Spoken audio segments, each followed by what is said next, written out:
manufacturing sectors have largely managed to hang on to post-lockdown gains. Karen? Just a quick line from Ether. You may recall the other week we spoke to Clement Fist, and he was talking about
Jay Powell more or less confirming rate hikes for next year, when we saw a jobs report, which is underneath all the noise, is consistent with an economy that's actually pretty strong. So yes, they're both interest rate sensitive, and there is an effect there. However, I think Bitcoin is also an inflation hedge, and I think in the longer term, that is what will dominate once you're through this kind of short-term effect from the interest rates. Giles, just following up on that point about how Bitcoin and other cryptocurrencies trade at this stage, the comments from traders over the weekend suggested that the big move was to do with over $1 billion worth of deleveraging of trades. You look at SoftBank this morning, it's obviously down very sharply as investors perhaps are deleveraging out of technology trades. ARK Invest is also not performing particularly well at this stage. And you do get the sense that maybe some of the larger investors are beginning to unwind their more speculative positions at this point, even as retail investors appear to be jumping in and buying the dip. Are we at a point here where perhaps early into next year, we are going to see a significant pullback in risk assets, and yet again, it'll be the retail investors who are left holding the baby? I think we're seeing an element of this, as you said, now. I don't think we have to look forward to next year. And it's logical that it's happening now because we've taken another significant step closer to a tighter Fed policy, to a real tightening through higher interest rates. And quite naturally, that tends to create a shakeout of leveraged risk positions. It's probably one of the reasons why the Treasury market actually, the yields fell, prices rose last week because there had been a lot of hedge fund short positions there. The yen similarly affected. So I think we can and the moves that you've just mentioned as well. We know that in Bitcoin, there were a lot of speculative long positions which have been shaken out. A very natural reaction, I think, when the Fed gets that little bit more clearer about the direction it's going in. What do you want to own then?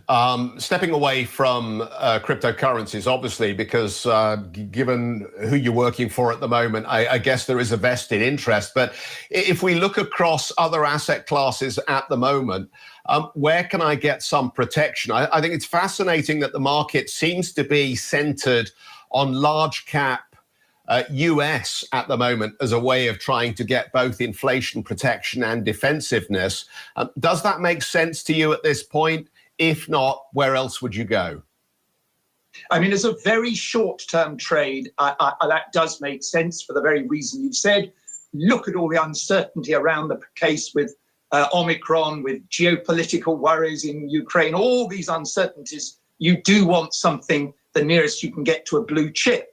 But if I'm looking ahead to next year, Jeff, then I think it's a bit of a different call. But what's going on next year? Significant fiscal expansion, spending by governments, whether it's in the US with the infrastructure program, where it's Germany, the new coalition looking towards a very much a renewable energy, a green investment program. I think these kind of areas, and not to mention all the capital that's been raised for companies this year, electric car companies and so on.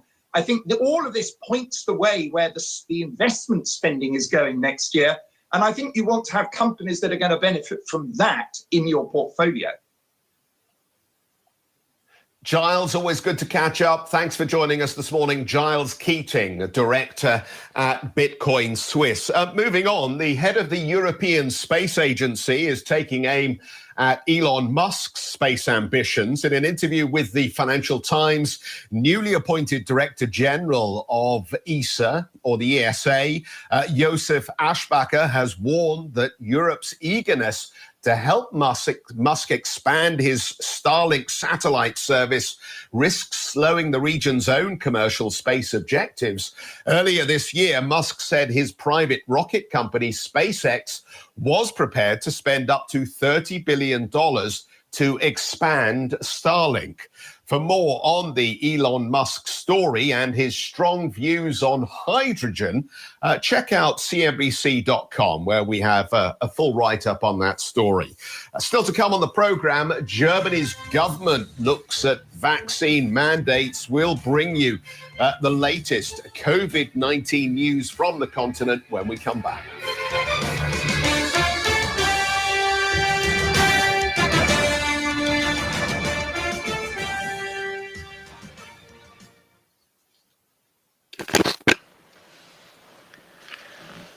Good morning, everyone. This is Joe from New York Trading Room. As usual, we usually start with gold trade in London for first half hour or first hour. Our target, we usually about 500 to 1,000 every day in first half hour. Then we move to Forex currency. After that, so the main gold, the main target, we have to make 15,000 every month so we can pay our bill. So far this month we did, for last few days we did 2,300. If you check last 3 months, we did about 36,000. For beginning of the year, we did about 151,000. So we will try to make the 15,000 in next 10 days, because usually in last 10 days, a lot of people on holiday in December, a lot of bank, they take off until the new year. So we will try to make our money in first 20 days. Okay, so as usual, we will wait for the right setup, and I'm posting my screen so you can see my position. If you like my trade, you can take it. If you don't like it, don't take it. If you are new, I recommend you watch us for a week to see how we trade, because it's very important, because we trade between the level. Like if the market is going down, we buy. If the market is going higher, we sell. So this is basically how we trade it in the first hour in London. Sometimes I add to my position. For example, let's say I bought around here because the market is going down. The market sometimes usually go down a little bit, so I'll maybe add another position.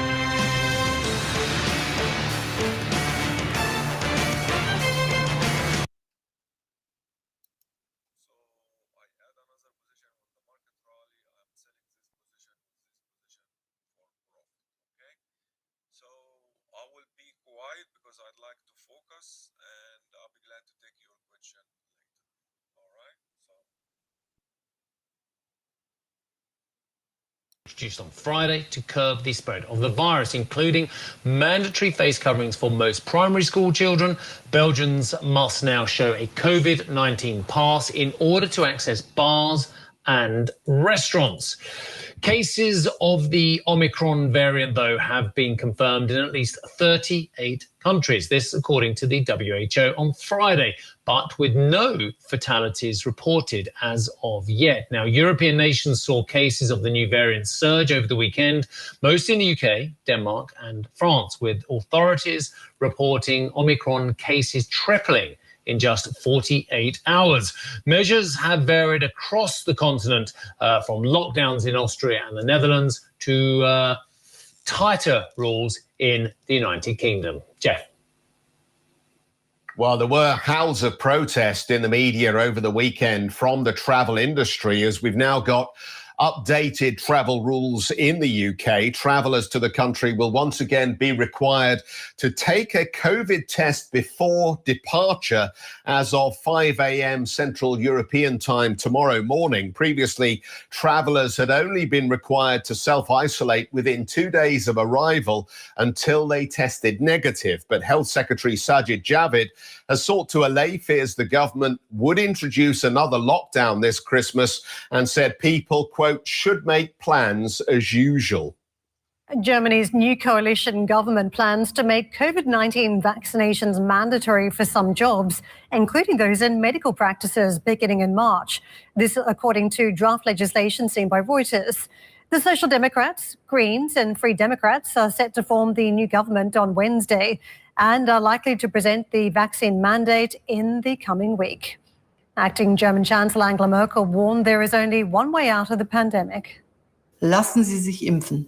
Get vaccinated, no matter whether it is the first vaccination or a booster. Every vaccination helps.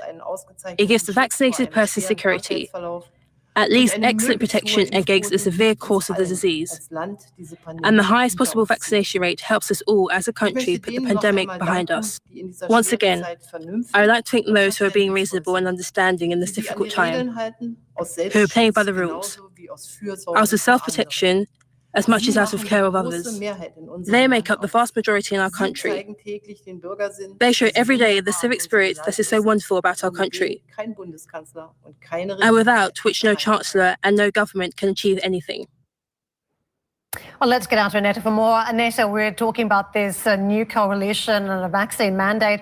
How much support is there for measures like this in Germany?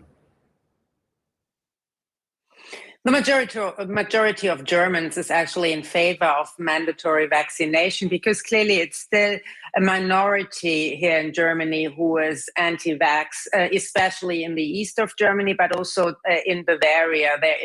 That we have the lowest vaccination levels. And clearly the majority thinks that this has to happen. Even the Liberal Party, which is traditionally, of course, against state intervention, is speaking out in favor of mandatory vaccination. So first of all, we need to have a government, though, and Olaf Scholz will most likely be sworn in by Wednesday, and he could actually already travel to Paris on Friday for his first state visit as the new Chancellor of Germany. Annalena Baerbock will go to Brussels. So the government is planning to act very swiftly, and also when it comes to Corona measures. Initially, there was a Corona crisis summit planned for Thursday. I haven't heard whether this is still happening, but the government will very soon decide on when Parliament is going to vote on mandatory vaccinations, and these then could already be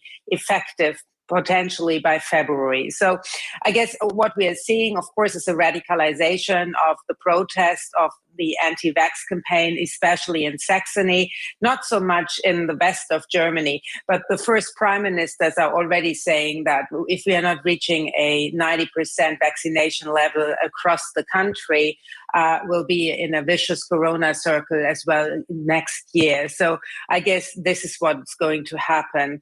In terms of politics, it's interesting today at 2:30 CET, we're going to hear what the Green Party thinks about the coalition contract. They still need to consent to it in order to build the next government. The Liberals and the SPD over the weekend had their party conventions agreeing to the coalition contract. So what is left is the Green Party. And then we are also going to hear who is going to be a minister from the SPD during the course of today. So a lot of things happening in Berlin.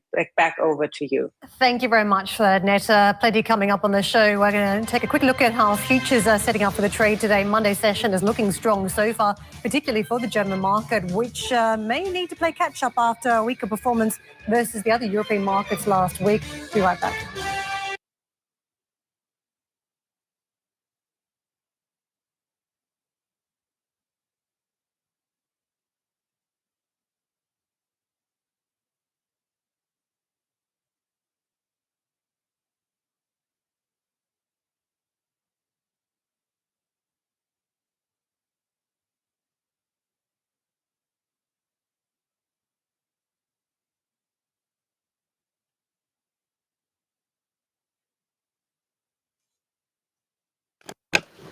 In case if you missed it in Asia, we already on few trade. The first trade, OCCAD, we are up 62 pips.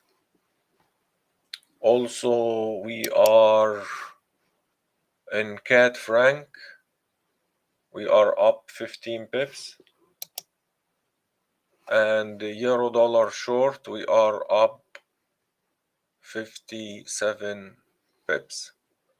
And I said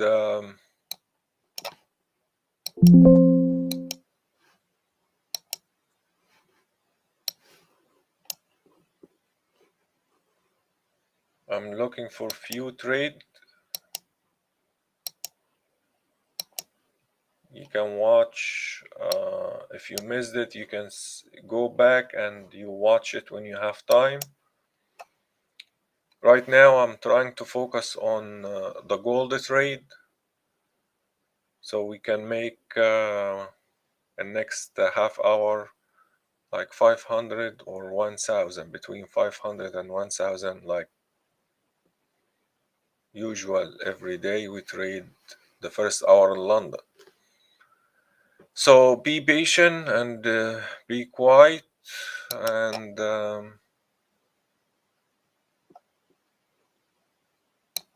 let's focus and let's make $500 to $1,000 the next half hour.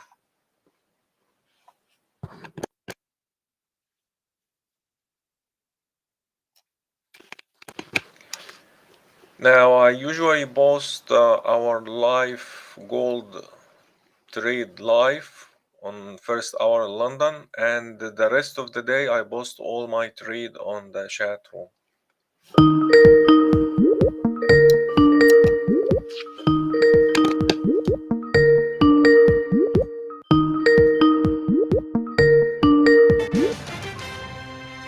Welcome back, everybody. You're watching Squawk Box. In our headlines this morning, European equities look set to open higher, with US futures also pointing north, shrugging off disappointing jobs data, while early research out of South Africa shows Omicron hospitalizations have not increased. German industrial orders plummet in October, sinking almost 7% on the month and coming in far worse than expected after a jump in September. French Conservatives pick a woman to run for president for the first time as Valérie Pécresse throws her hat into the ring. And we got a deal, Saint-Gobain snapping up GCP Applied Technologies. It's a deal that values the business at $2.3 billion as the French manufacturer looks to establish itself as a global leader in construction chemicals.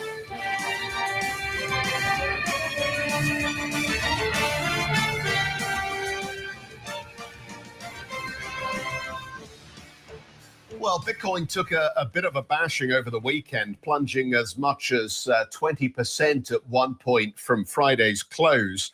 It has regained significant ground, though, and we are back towards that $50,000 level. Amid a spike in interest, the cryptocurrency market briefly surpassed a market value of $3 trillion earlier this year. Billionaire investor Charlie Munger, though, has thrown his hat into the ring of those who are no fan of cryptocurrencies. The vice chairman of Berkshire Hathaway told the Australian Financial Review that he wished they'd never been invented, and said he admired the fact that the Chinese government had clamped down on cryptocurrencies. Well, Dr. Eswar Prasad joins us, professor of trade policy at Cornell and author of The Future of Money, How the Digital Revolution is Transforming Currencies and Finance. Dr. Prasad, welcome. Can I just ask you, as you look at the events over the weekend, will they turn out to be meaningful in any sense for the way the market thinks about cryptocurrencies? I don't think it will matter very much to the cryptocurrency, especially Bitcoin devotees who still believe that it's going to retain its fundamental value over time.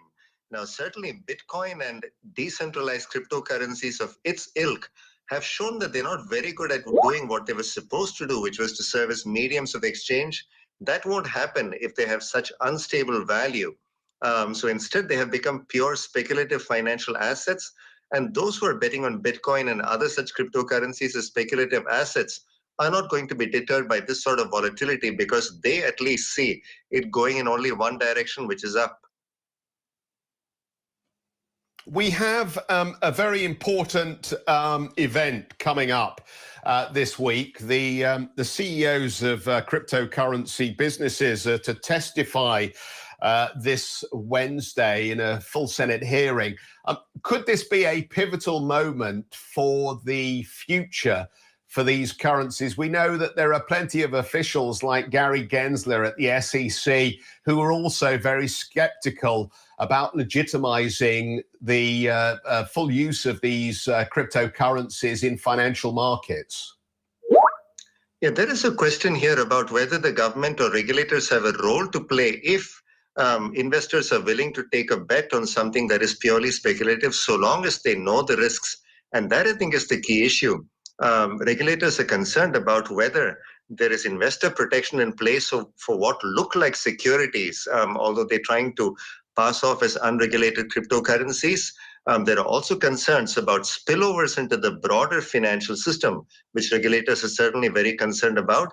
And then there are these new cryptocurrencies called stable coins, which ostensibly get their stable value from the fact that they are backed up by stores of fiat currencies. And that stable value allows them to be actually used as mediums of exchange in day-to-day or other transactions. Now, the concern is that those two might turn out to be financially unstable and could also act as conduits for channeling funds into illicit activities such as drug trafficking, money laundering, and so on. So there is a lot of concern on the plate, but certainly, as you pointed out, there is a risk that if regulators step in a modest way, they end up legitimizing cryptocurrencies and crypto assets, which could make them even harder to regulate and control in the future. Professor, we have a real-life experiment playing out in El Salvador, and the country confirming that it bought the dip on the weekend as the price plunged yet again. I mean, the currency was adopted there as one of the national currencies. Is there still a chance that Bitcoin could go to zero and therefore wrecking the finances of a country with it? Now, the Bitcoin doesn't seem to have any intrinsic value because it doesn't seem to work very well as a medium of exchange. And not only does it have unstable value that the network cannot handle a large volume of transactions, it's very slow and cumbersome to use. So a country like El Salvador trying to use Bitcoin as a way to fix its own problems, I don't think is going to work very well. Bitcoin is a failing government, a failing central bank, and it seems to be hoping to ride the Bitcoin wave, essentially by hoping that by acquiring Bitcoin and if the price goes up, it'll all work out well. I don't think it will. Now, certainly, since Bitcoin doesn't have any fundamental intrinsic value, its value seems to be largely based on two things. One is the notion of scarcity. There are ultimately going to be only 21 million Bitcoins. So Bitcoin devotees will tell you, therefore, it should preserve value relative to fiat currencies like the dollar or the euro that can be printed in essentially infinite quantities. And the second is purely investor faith. People in the Bitcoin community believe that the price is going to go only one way, so they're willing to buy more and hold on to it. Both of these seem like very fragile foundations of faith in what is purely a digital speculative asset. Doctor, the Bitcoin community, while you brought them up, had a go at me as I pressed them around the legitimacy, I should say, of this particular asset. And one of the points they pushed at me was that this democratizes, access to channels, to financing channels. I said, well, what about all these digital mobile apps? They are meant to do the same thing. Those that don't have the ability to go to a bank and set up a bank account, they have been able to do that with many of these fintech apps. You don't really need Bitcoin. What do you make of the argument? Absolutely. I mean, there are many fintech platforms that are undertaking intermediation that would traditionally be done by commercial banks and also providing low-cost digital payments to the masses in a very easy way. But, the real legacy of Bitcoin is not going to be that cryptocurrency itself, but the blockchain technology, which I think is going to be fundamentally transformative in the way that finance is done and in the way we conduct our day-to-day transactions, like buying a house, buying a car. A lot of this is going to be intermediated much better using blockchain technology. Now, it turns out that Bitcoin's use of the blockchain technology is not very efficient. It uses a validation mechanism for transactions that is environmentally destructive, that doesn't scale up very well. But there are new technologies that are developing, new cryptocurrencies that are using blockchain technology much more effectively. So I think the promise of decentralized finance using blockchain technology is a real one, but Bitcoin itself may not last that much longer. And Dr. Prasad, it's almost impossible to argue with anything you're saying. Thank you, by the way, for the clarity, because people are confusing the skepticism of some of us and the journalistic community of Bitcoin to the skepticism of fintech, and they're completely different things. And I think you're alluding to that as well. But there's a great lie out there, isn't there, amongst many Bitcoin adherents. They're pretending they think it's all about what transactions it could power in the future, when what they really want to do is just see an asset go up. But no currency in history has just gone up forever and maintained success as a mechanism of transition of goods and what have you. For instance, the dollar hasn't, the yen hasn't, the pound hasn't, the euro hasn't. Surely there is a great lie out there that actually people who hold Bitcoin just want it to go up rather than have it for more transactions.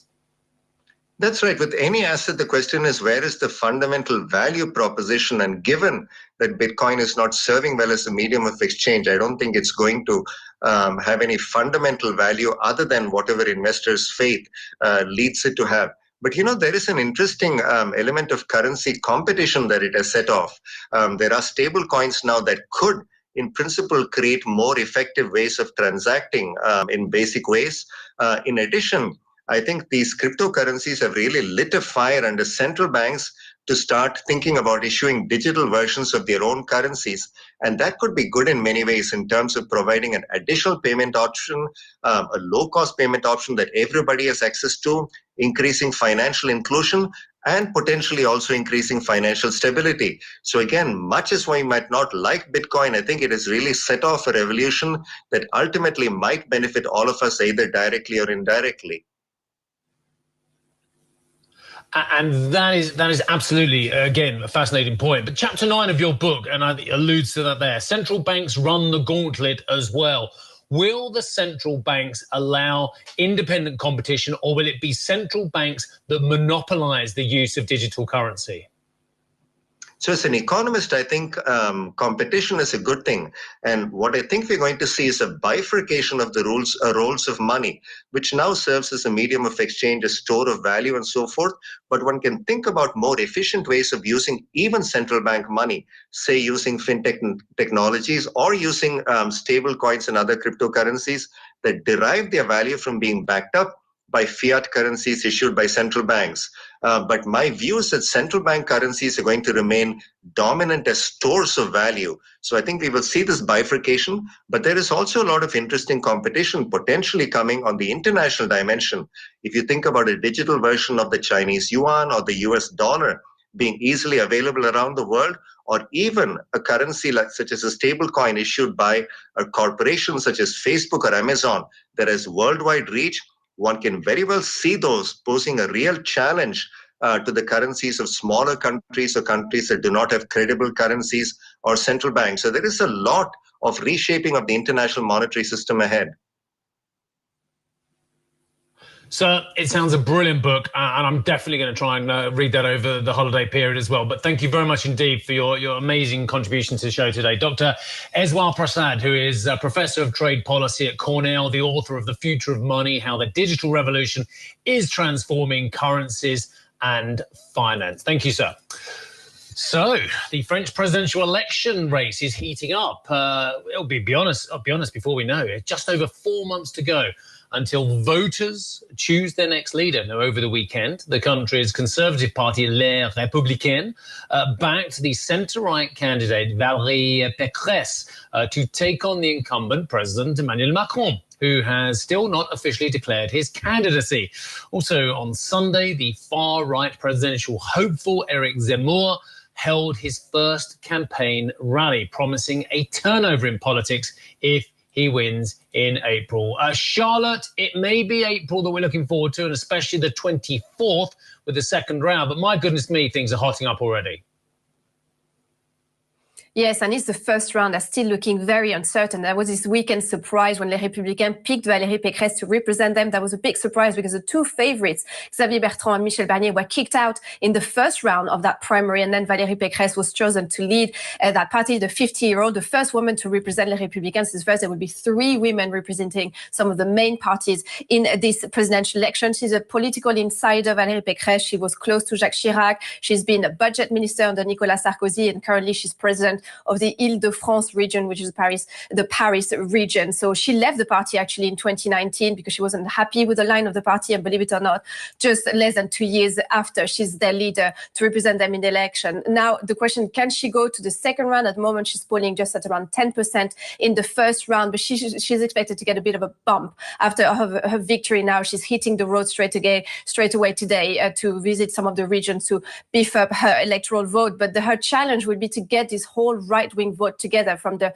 center-right that is more pro-business, pro-European, that has gone to Emmanuel Macron to a certain extent, including some of the political leaders there, like Bruno Le Maire himself, the economy minister, was from that part of the party. So she needs to get those votes, as well as some more the far-right, more socially conservative votes that have gone sometimes to Éric Zemmour, that are more friendly to Éric Zemmour and some of those ideas. So she needs to get all those votes together. So it will be a bit of a split for her to try to get all those votes together. But if she gets to the second round, then she could be potentially a challenger to Emmanuel Macron. But that has been heating up over the weekend. It's Éric Zemmour holding his first rally. Also over the weekend, this character from this TV commentator that has been holding his first rally that could be upsetting Marine Le Pen's run to get into the second round eventually. But things are very uncertain still. So there'll be a lot of news ahead. As you say, it's just 4 months until the presidential election. Karen. Charlotte, very exciting. Thank you very much. Coming up on the show, Chinese authorities rush to reassure markets as troubled developer Evergrande warns there's no guarantee it can repay its debt.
Quick look at European futures this morning. We have been marching higher in some of the early trade, indicating a positive start to the trading session.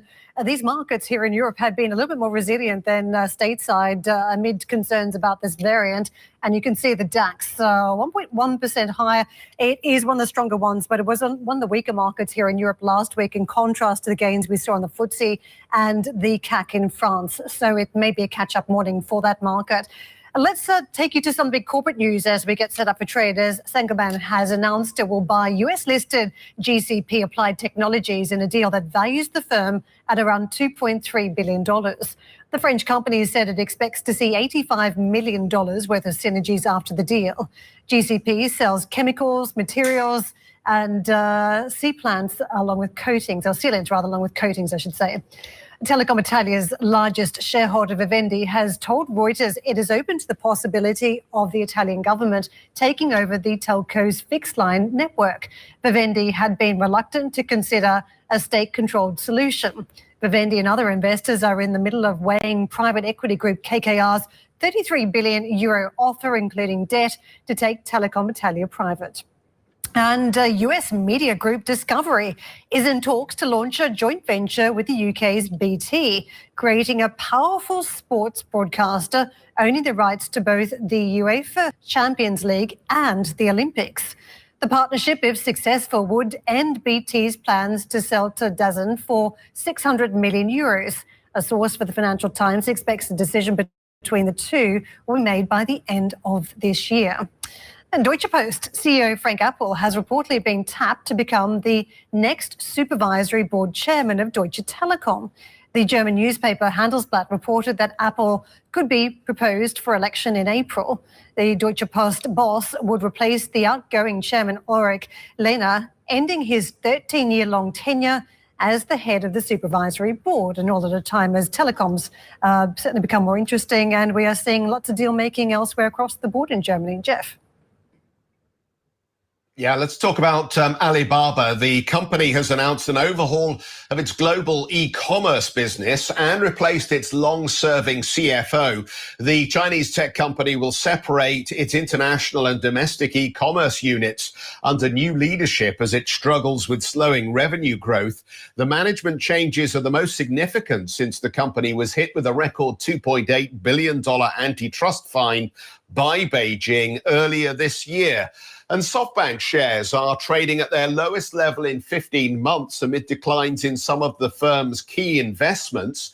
Alibaba, which represents the Japanese group's most valuable holding, closed the US session down over 8%, and ride-hailing giant Didi plunged on the announcement it'll delist from the New York Stock Exchange amid pressure from Chinese and US regulators.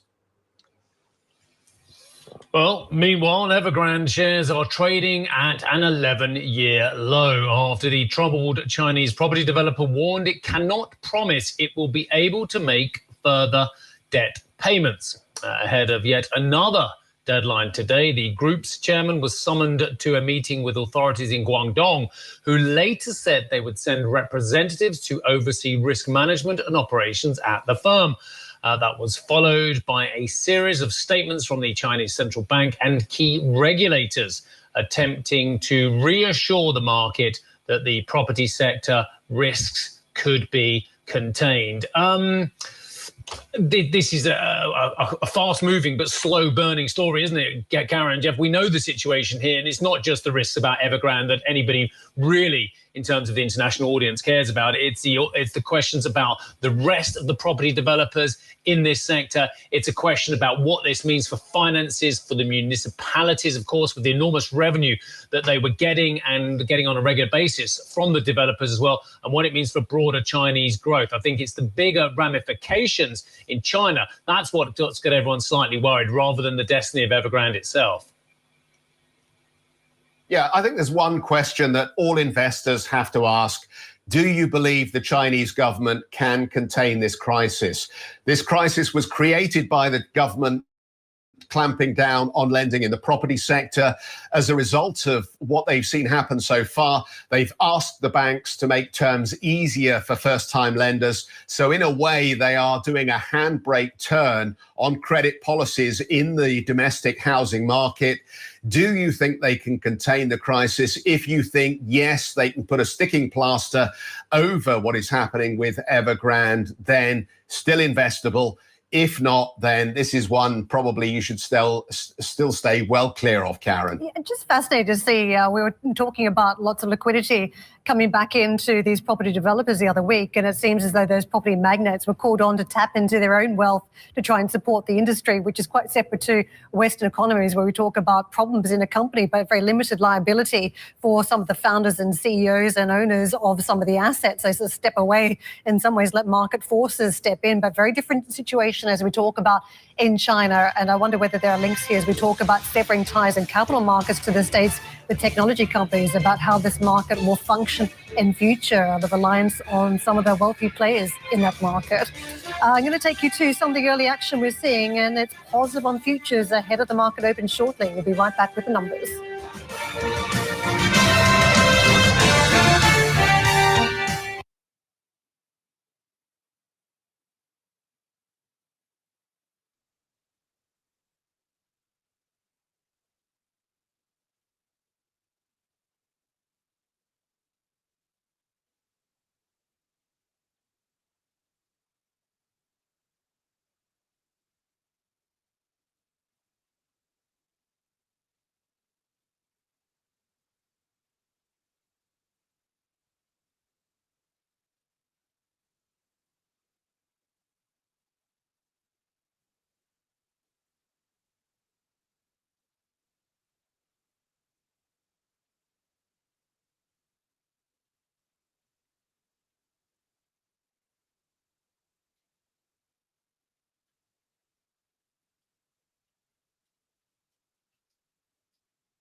European stock markets are open for trade, and the early picture has been strong as we've been counting down to the session. Futures indicated higher, particularly for the German stock market, and that's been interesting because here in Europe we have been more resilient over the course of last week, despite the global volatility around variant and interest rates. But the German stock market has been a little bit of a laggard versus the other European indices. I mean, the FTSE's been very strong over the week, gained more than 1%. So we saw about 0.4 0.25% on the French market. In contrast to that, we saw some slippage on German stocks, roughly by about 0.5%. So it does feel as though we're looking for a bit of a catch-up trade around those German stocks today. More broadly, though, we are also looking at US futures that are indicated positive, suggestion that the US trade will move forward today after all the volatility last week. And don't forget Friday's session. Again, more concerns about the pace of rate hikes next year as we have the jobs report that crossed a miss on the headline, but the underlying unemployment numbers and the participation rate telling us that there's still strength in that labour market, perhaps enough for the Fed to move forward with a faster taper and a rate hike next year. So these markets are somewhat resilient, as you can see. Even morning trade today, Monday, 0.75%, 1% in the green. Very strong indications on this heat map. Not much red at this point at a stock level or at a sector level. So let's just get into those sectors and take a look at what is moving at the start of this trade, because technology very much feeling the pain around that interest rate scenario stateside. Now, morning session, we've got every sector trading higher. Right at the top, oil and gas. At the bottom, basic resources, only just leaning into positive territory. Household goods from there, modestly firm, almost 0.5%. That is a decent move to the upside. Retail stocks, similar theme. And I think a lot of investors still eyeing what this particular holiday season looks like for the retail trade after so much disruption in the last 12 months or so and a move towards online. We are closely watching the fortunes of that sector. Basic resources actually just slipping red now, so that is a slight change from the start. Now, healthcare stocks, 0.6 higher. That's been a fascinating one. We've been talking about variants and whether some of the vaccines may need to be tweaked in terms of boosters in coming weeks and months, but we're still waiting for information there. But the sector's stronger. Food and drink, every stock in that basket trades higher. It is a strong start. Chemicals, I don't need to move on. They're just moving around me here at this stage. Chemicals, 0.75%, 1% higher. Telcos in the green. We've been talking about a lot of industry consolidation in that sector. Banking stocks, 0.9 higher. Real estate also moving into the green. That has been an area where there has been some uncertainty around the variant, particularly around some of the big shopping centre assets, not the same level of defensiveness that we typically see from this sector in other crises. It has been one that's been a little bit exposed to this particular one through the pandemic, but in positive territory. Industrials, travel and leisure as well. That is a strong start this morning for this sector. We, of course, heard a lot about COVID tests that are going to be used from here instead of actual border closures for some countries amid the variant concerns. Construction trades higher now. And we have oil and gas still the top position, as we've seen very strong comments around pricing, this time from Saudi Arabia and its key clients, putting out prices for those clients. That's been very supportive for the Brent and WTI price this morning, now the energy stocks. Let's get into the indices. Let's see the starting point. We're at 7165, so we are again marching higher on the FTSE. That is decent after a solid movement last week, 1.1% pop that I mentioned. So we're adding to that position. Similar size percentage gains for French stocks above 6,800 points. The better performer again, the DAX, not quite the more than 1% that was indicated, but still it's a decent move to the upside, matched by the peripheral markets of Italy and Spain. And the SMI also playing in these gains today. That's a 95-point gain, almost 0.8%. The big corporate story. Saint-Gobain has announced it will buy US-listed chemicals firm GCP Applied Technologies in a deal that values it at around $2.3 billion. The French company says it expects to see $85 million worth of synergies after the deal. The stock, though, as you can see, GCP trades weaker. Saint-Gobain trades up about 0.5%. I want to take you to the US media group Discovery and what we're watching here with BT in particular. The US group is in talks to launch a joint venture with BT, creating a powerful sports broadcaster owning the rights to both the UEFA Champions League and the Olympics. That's according to the Financial Times. A partnership, if successful, would end BT's plans to sell to DAZN for 600 million euros. So it would be quite a significant turnaround, the broadcasting division at BT. A source for the Financial Times expects a decision between the two will be made by the end of this year. The stock moving higher, but it does suggest a very uncertain policy around sporting rights at the company and whether it wants to proceed and become a big player or actually step away from that part of the business. So we will watch it closely. I want to take you to Telecom Italia. Its largest shareholder, Vivendi, has told Reuters it's open to the possibility of the Italian government taking over the telco's fixed line network. Vivendi had been reluctant to consider a state-controlled solution. Vivendi and other investors are in the middle of weighing private equity group KKR's €33 billion offer, including debt, to take Telecom Italia private. Also fascinating here as we talk about 5G, national security concerns, and just what the role of government should be in national infrastructure. And you can see Telecom Italia trades lower, but Vivendi in the green at this point. And elsewhere, Deutsche Post CEO Frank Appel has reportedly been tapped to become the next supervisory board chairman of Deutsche Telekom. The German newspaper Handelsblatt reported that Appel could be proposed for election in April. The Deutsche Post boss would replace the outgoing chairman Ulrich Lehner, ending his 13-year-long tenure as the head of the supervisory board. And you can see Deutsche Post trades up today. We're not showing you Deutsche Telekom, though. I think that would be interesting to see at this point. Don't forget, Apple are very well regarded in corporate circles. And elsewhere, let's move on to the world's largest eyewear maker, EssilorLuxottica. It is set to become the full owner of Dutch retail chain Grand Vision. The French-Italian group bought a majority stake back in July. It has since been picking up more. The latest public offering will bring EssilorLuxottica's stake to at least 99.7%, with investors, we may as well call it 100%, having an option to sell the remaining shares tomorrow. Now, Grand Vision will delist from the Euronext Amsterdam quote as soon as possible. The stock trading high here. To Roche, in the pharmaceutical sector, it is in the green. A strong print today on the stock. It will launch a new rapid antigen test for COVID-19 and flu, designed to differentiate viral respiratory infections. Tests will be sold in countries accepting the CE mark, a European health and safety standard. The Swiss pharma giant said it would apply for emergency use for the test in the US market early next year. So again, more progress around this COVID story. Steve. Right, let's get... Okay, guys, first trade we took 291.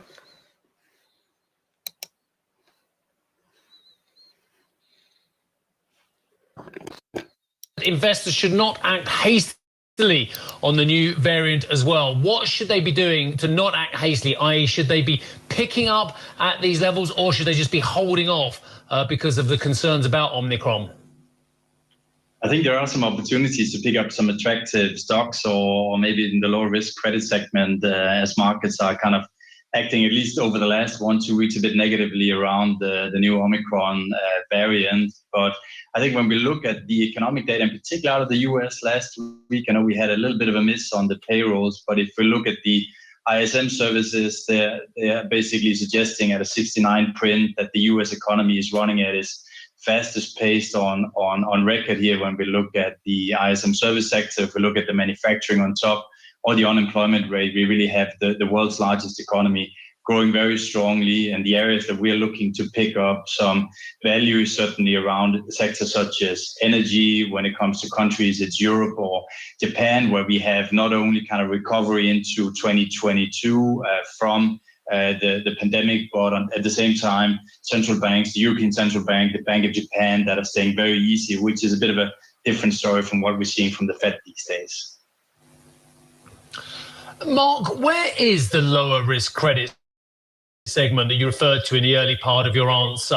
When I look at treasuries with a 1.38 handle, as they were earlier this morning, and I look at the pricing of investment grade and other parts of the credit spectrum, I don't see anything that looks particularly good value, I'm afraid. It doesn't at the moment. We certainly look in the lower risk segment. So basically, we'd say that the default rates are likely to stay very low in this environment where corporate earnings are very strong. So in the US, it'd be more around the high yield. We currently have a neutral position. We certainly have a lot in our portfolios from more of a strategic asset allocation perspective.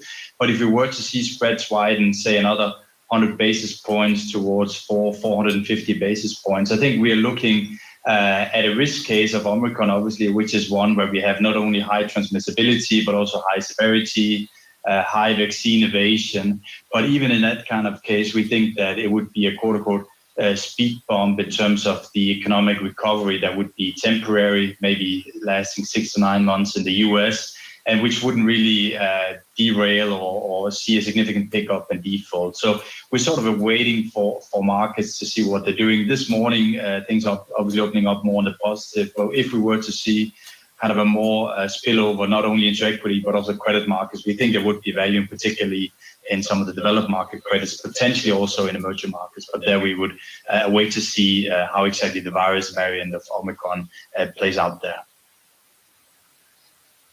Mark, can I ask you, if you are an investor in tech and growth at this point, should you be reducing positions? I think what's been notable is the market's reawakened interest in cyclicals and interest rate sensitive sectors here. We're obviously watching the Fed closely and other central banks to see how they react. But when you look at the performance of a SoftBank overnight or Cathie Wood's ARK Invest fund, it does feel as though there is a big rotation taking place under the surface. Absolutely, and we would certainly confirm that our position is also more cyclical, so we do like the cyclical sectors and the markets. But I'd say for those of our clients and say global investors looking for a degree of technology or transformation, we'd say that within tech, we'd probably shy a bit away from some of the largest names. We go for what we call the ABC of tech. That's artificial intelligence, big data, cybersecurity.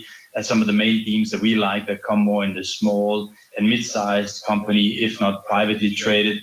We also like some of the digital transformation that's happening across sectors, and healthcare is certainly one of them, where we see health tech, med tech as interesting areas. So we go a little bit lower. We look at the tech enablers and we look at the transformation that's going on kind of across sectors for getting some of that growth into our portfolios. And let me ask you, we've obviously seen some very big moves in companies like DoorDash and DiDi, and those businesses that have claimed that ultimately the network effect, the flywheel momentum of their growth model will ultimately lead to them generating profitable businesses. But at the moment, we know they are not profitable. And the market, it seems to me, is beginning to ask some questions about whether they will ever get there. Do you double up and invest more as the share prices fall, or do you walk away at this point? What's your advice? So obviously technology has, since the outbreak of the pandemic, done extremely well, and most investors have been willing to pay up. So if we look at kind of broad tech stocks in the US trading at around 30 times price earnings ratio, so it's obviously discounting quite an aggressive rise in future earnings. We do think that the recovery is more interesting in some of the more traditional sectors like energy, financial. So we'd say that we'd rather want to play some of that traditional pickup in earnings that we're seeing at a strongly discounted rate.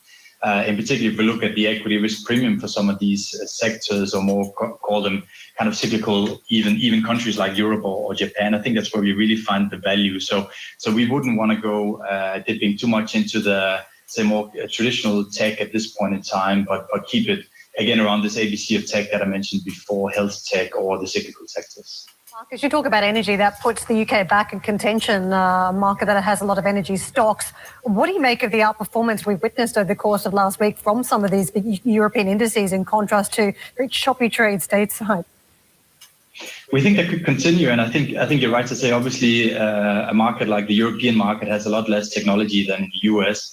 That has been something that led the US to outperform not only through 21 but 22 for the most of 21. But as we look into 22, we think that rotation into the more cyclical areas is a favorable development for kind of broad Europe, including the UK. And if we look at maybe the Eurozone more specifically, we also have a European central bank that is unlikely to remove accommodation at the same pace as the Fed. At the same point in time, we've seen the euro has continued to drop in the wake of this more hawkish Fed comments. That means that bodes very well for some of the exporters in Europe that are having, say, a relatively strong position vis-a-vis the competition. So a lot of arguments, I think, in favor of more kind of the European market. The UK obviously had a very negative economic spillover from the pandemic. But at this point in time, with a high vaccination rate, we are seeing kind of a strong outlook for the UK for next year. Obviously, a sector composition that means that if, say, energy stocks continue to perform well, materials, financials into 22, that's going to be a market that could do very well also. And Mark, just finally, we start counting down at this time of year around a Santa Claus rally, but is it really just going to be a dollar rally that we watch into year end at this point? We are certainly bullish the US dollar as well, have been for some months as well, and we think that could continue both into the end of the year, but into next year as well. And the US dollar obviously has some interesting properties here for portfolio investors, because we obviously all worry about kind of higher interest rates and generally both hurting the outlook for broad equity markets, but also for bonds. And the US dollar both have some defensive characteristics and a bit of a larger sell-off, but at the same point in time, the Fed has told us that they're unlikely to say increase accommodation, and they don't seem to be too worried about Omicron at this point in time. This all leads to kind of an interest rate environment and a degree of carry trading that leads investors towards the US dollar. So that is something that we think is a rally that will continue and something that we have as an overweight position in our portfolios for our clients.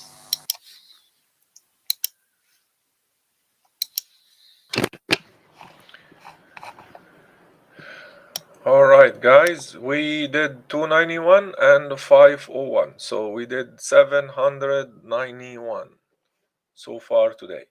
Okay, wish you good luck, have a good day, and that's it for today's gold trade. Looking forward to see you in the chat room for Forex trade. Take care, guys.